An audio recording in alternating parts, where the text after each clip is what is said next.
Cheers. Good morning. Good morning. So Grant and I are dressed ridiculously because silly outfits. He cares about me and wants me to get my physical fitness on. So I was complaining to him that this little guy was waking me up 3 o'clock today. Perfect. I didn't text you when I woke up, by the way. Is that right? Yeah, Oh, because it was 3. Well, I wasn't up at 3, maybe 4, but yeah. So I waited till 6 to text him, but like we went on an early morning bike ride. Yes. It's really hard to get yourself to do it, but you get so much done in a day if you can set aside like an early 40-minute, hour exercise. Yeah. It's kind of nuts. What does it feel like? I don't know, like what do you, like does it help you get more done? I mean, I think it does. Yeah.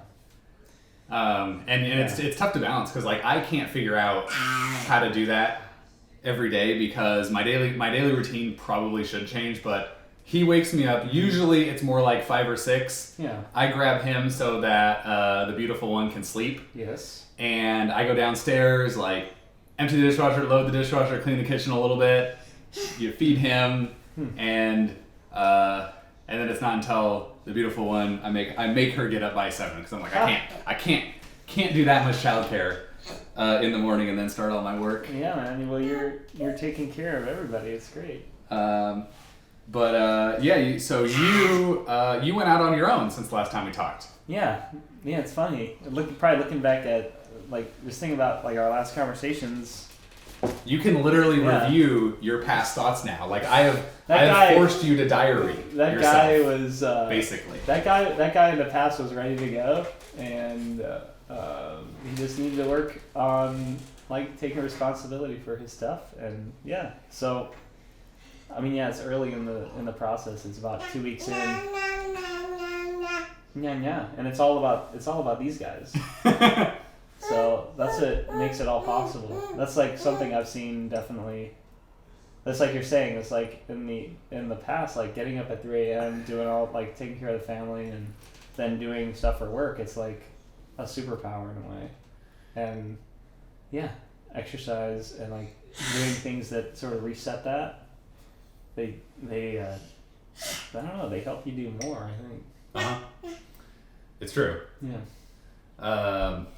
Yeah, I mean, I never, I don't want to sound violent or anything, but like, I never had a motivation strong enough, positive or negative, that I'd be like, yeah, I would actually kill someone if I had to. Right. Like, now I do.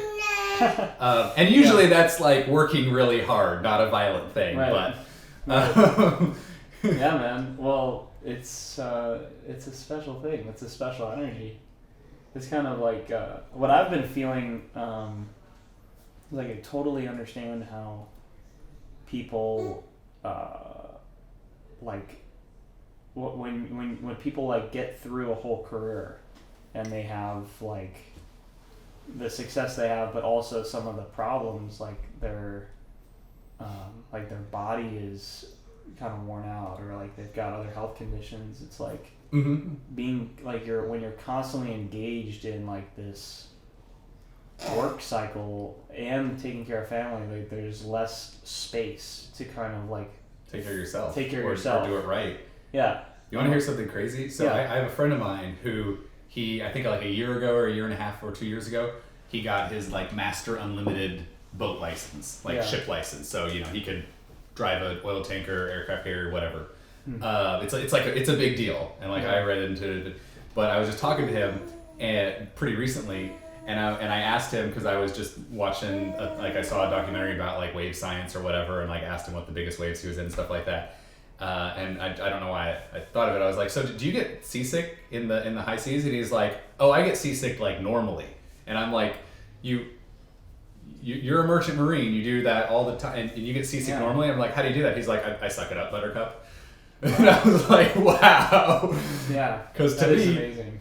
Yeah, to me it would be like that's like a dog groomer or a vet having terrible pet allergies. Yeah. It's like forcing yourself to put up with something. I don't know. The nervous system is so trainable, and like there's part of that I think is like, the human will to like get through that. And I don't know if that's like... It sounds like he suffers through that. Yeah. I don't think he has a system. No, it's not a system, but like you can make yourself do things that Oh, yeah. don't feel good, and that just becomes part of your system. It's like you feel sick, I don't know, you just find a way to get through it, and then you've gotten through it. Mm-hmm. But I mean, I like that in a way. That's something I admire in people, but I think it's also something like through that process, I feel like you either can get yourself worn out if you're not paying attention to the signals of your body, or like you adapt and you make your situation better, or you figure something out so that, I don't know, it's sort of like being hungry. Like you can put up with that for a certain amount of time. Yeah. But then you're gonna figure out how to eat.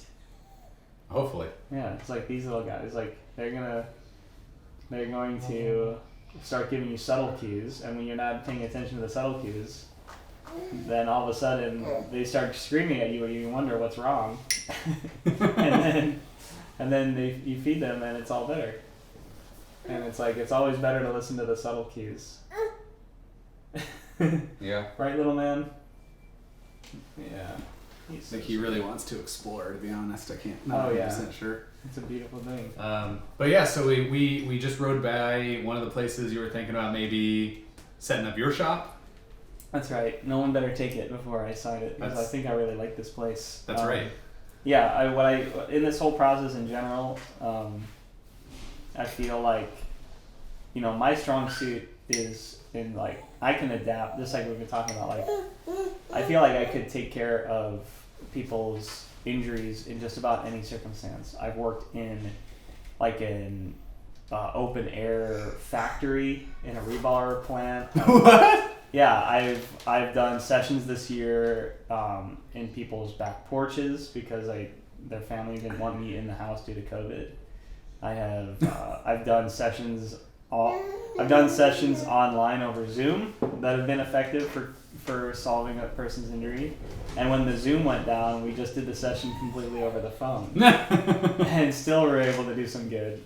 And so it's sort of like now I have like the ability and the need to determine like what role do I want the space to play in my practice. Mm-hmm. And like I find it actually hard to say like what I want, because like what I see that's available is also coloring what I am, like kind of what my standards are, or I'm like easily influenced, like, wow, this looks great. Okay, like I could totally make my thing work here. This is like better than like the very tiny room I was operating in before. You are easily influenced. That goes back to like that conversation that we had about like the what is it, the Gerber grow up adult version term life, or not term, the term life insurance, or the not term life insurance. Term life insurance is a decent kind. Oh yeah, you mean the whole life insurance? Yeah, that's right. And I was like, you know what's funny? I don't like. I feel like I'm actually a pretty positive person, but I see I play the game in my head and like see all the ways most of the ways games can go wrong. Yeah. And when I was like in literally like sophomore year student council in high school, my nickname was like Damage Control, because someone would propose a fun idea and I'm like, well, actually A, B, C, D. I think reasons might be problems. I think that you are a positive person, but you are a practical person, and that side predominates. Yeah. And so, and you're analytical. Yeah. So, yeah, I'm like as an easily influenced person. I'll like go for a ride. Like we were just talking about cars. Uh-huh. Do you know how many cars I've like mentally owned over the years? Yeah. How many, like every time I'm like, oh man, I'm gonna get this car, it's gonna be amazing, but I've still got my 10-year-old Subaru. Yeah, and I had like my car salesman cousin call you, and he was like, no, you don't want to do it. Yeah. Right. He's like, you don't want to do it. Good thing I have good friends who know better than I, because I can then be easily influenced by my friends that know better, that are looking out for me. Because and he wants sort of interesting, super rare, not not super practical cars. They're not unpractical, but like you want like It a would've diesel Land Rover from the 70s and shit Land like Cruiser. that. Sorry, Land Cruiser. Yeah, Land Rover would be junk. It's not that Land rare. Cruiser. Yeah. Well, let's say. The rabbit holes I get down are individual people that tell stories about what they do with their bikes, cars, houses, whatever. Yeah, because you just got your bike stolen. I just got my bike stolen. Yeah. That's an adventure. So tell everybody just what the bike looks like and and message us if you see it for sale. Oh yeah. No, really, you'd love to get it back. Yeah, it would be interesting if I did get it back. So what is it? It's a Swerks? It's a S-Works 2014 SL4 tarmac, which has a and it has that crazy Vincenzo. sharp. Yeah, the Vincenzo Nibali edition, which commemorated his win of the Volta a Spagna, Giro d'Italia, and Tour de France. Yeah, super cool color scheme. Like I think it's mostly blue with like a shark. That's right. And stuff. It's like got a faded paint scheme. Yeah. And it's got some definite love marks on it, and it also has, and I'll call Specialized out. It has a misaligned bottom. See, you're blowing your chance for Specialized to just give you a bike right now. Well, give me one with a straight bottom bracket, and I'll even pay for it. Straight bottom brackets only. That's right. So it was in a shop, which my friend Tim Wesso at Category 6 Cycles in Northeast, like, that guy is a master mechanic, and among all the horrible things to happen to small businesses this year, his shop got broken into, and he had 9 customer bikes stolen, and mine was one of them, because he was finding a solution for my misaligned bottom bracket on an S-Works bicycle that was purchased new from Specialized. And just so you guys know, there's this bottom bracket is the part of the bike that you turn on when you're pedaling. Yeah. And carbon fiber bikes, they're supposed to be, it's a carbon fiber frame, you're supposed to stick a bearing on both sides and then put the thing through it and turn. And it's basic. I mean, it doesn't seem actually impossible, but the fact that it fails most of the time, it seems like it's basically impossible for them to align the darn frame. Well, it's impossible if you don't actually have quality control that you say you do, right? Ooh. I don't know. I mean, I'm not an engineer. I'm certainly not a product engineer. But as a cyclist... Those are like fighting words. Again, as a, let's say, a mentally... how can I say? I'm influenced easily. See, I was calling out a design fad, and you're like, no, their quality control sucks. I mean, because I was trying to be nice. Why? So yeah, $4,000 frame set. Yeah, and one of the only 2 parts that has to be aligned isn't. It's like I can do without the fancy paint job. But the bottom bracket, I mean, when you know that something's wrong with your bike, you almost don't want to ever ride that bike again. Oh yeah, so even if they're not misaligned terribly, this design, you're just riding it, and after enough crud gets in it, one of the bearings just sort of fails, and you can still turn it, and it probably, I don't know how much resistance it's causing, but that happens to you, and you're like, oh, I'm gonna lose this race. Well, that's the thing. Like in the middle, and I've had it happen during races. And let's say, racing with some really badass guys. Oh, there goes Jack. Joel, can you come grab James, please? He's just like exploring everything. So sweet. I'm on the video. He's just like, he wants to go explore the lights. Yeah, they're hot to the touch.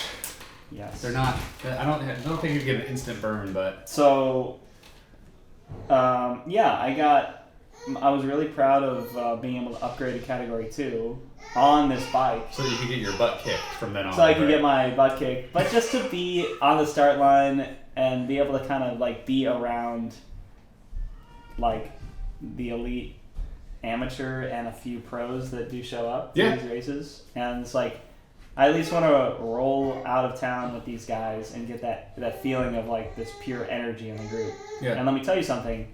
That point that comes in the race when you're either going to get dropped or hang on. You need every part of your being to be there. And when your bicycle allows you to use all of your capabilities, at least it doesn't have any like abject obstructions to that, mm-hmm. then you know 100% that yes, I gave my all before the race to be prepared, and then mm-hmm. during the race to like put my whole soul into staying with this group for as long as possible, and then maybe having the chance to be there to witness and be part of the finale. Yeah.